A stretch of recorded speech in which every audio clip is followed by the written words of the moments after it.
السلام عليكم جميعا. إن شاء الله في هذا اليوم سأقص لكم قصة جديدة من قصص جهى بعنوان أجرك لا شيء. Upahmu tiada apa-apa.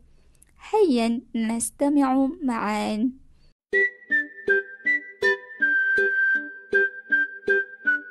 Pada suatu hari, Juha bersiap-siap ingin ke pasar untuk menjual kayu api yang dia telah bersusah payah mengumpulkannya. Dia berkata dalam hati, kayu api yang banyak ni mesti membawa keuntungan yang besar. Dia pun bawalah kayu api tersebut untuk ke pasar.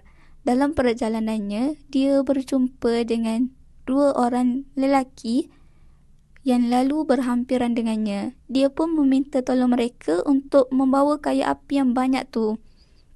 Salah seorang daripada mereka berkata, "Innahu thaqilun, a'anakallah ya Juha."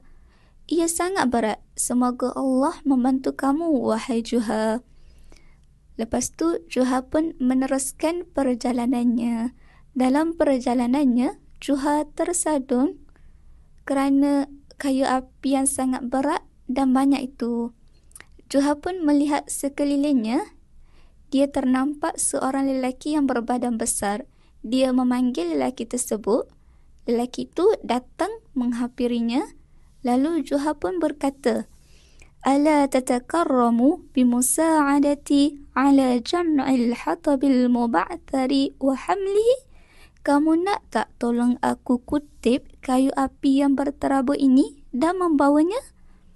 Lelaki itu tanya kepada Juha, "Wa mal ajru alladhi satatakarramu bihi nadhira zalika?" Apakah upah yang kamu akan berikan sebagai balasannya? Juha pun menjawab, "La syai', tiada apa-apa." Lelaki itu tersenyum dan dia berkata, "Baiklah." Lelaki itu pun menolong Juha untuk mengutip kayu api yang berterabur itu dan meletakkannya di belakang Juha. Selepas itu, dia hulurkan tangan dia sambil berkata, "Aina ajri ya Juha?" Mana upahku, wahai Juha? Juha pun menjawab, "Ajruka? Ayu ajrin?" Upahmu? Upah apa? Lelaki itu pun berkata, "Alam ta'idni bi an tu'tiyani la syai'a nadhira ta'abi."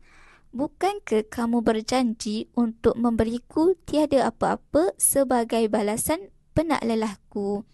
Mereka pun bertengkar disebabkan upah itu.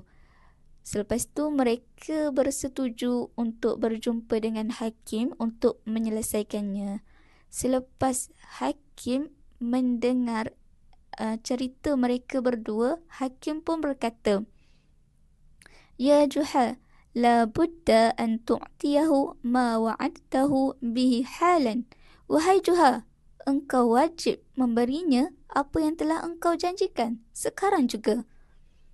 Lalu Juha masukkan tangan ke dalam poketnya dan dia mengeluarkan satu uncan dan dia memberikan kepada lelaki tersebut. Juha pun berkata, "Khudh ma bidakhili hadzal kisi." Ambillah apa yang ada dalam uncan ni. Lelaki itu dengan penuh semangat, dia ambil uncan itu dan dia mencari apa yang ada di dalam uncan tu.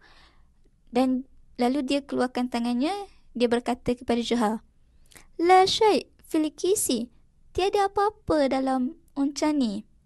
Juha pun berkata, "Laqad aqrarta binafsika annahu la syai'a bil kisi wa qad ittafaqtu ma'aka ala an ajrataka la syai', fama wajhu i'tiradika idzan." Kamu sendiri mengaku dalam uncan tu tiada apa-apa. Bukankah aku berjanji denganmu untuk aku memberi upahmu tiada apa-apa? Jadi apa yang kamu bantah lagi? Maka berakhirlah kisah itu di sini. Apa pengajaran yang kita dapat dari sini? Pengajaran yang kita dapat daripada sini adalah kebijaksanaan Juha dalam menyelesaikan masalah tersebut. walaupun masalah itu tiadalah besar mana pun.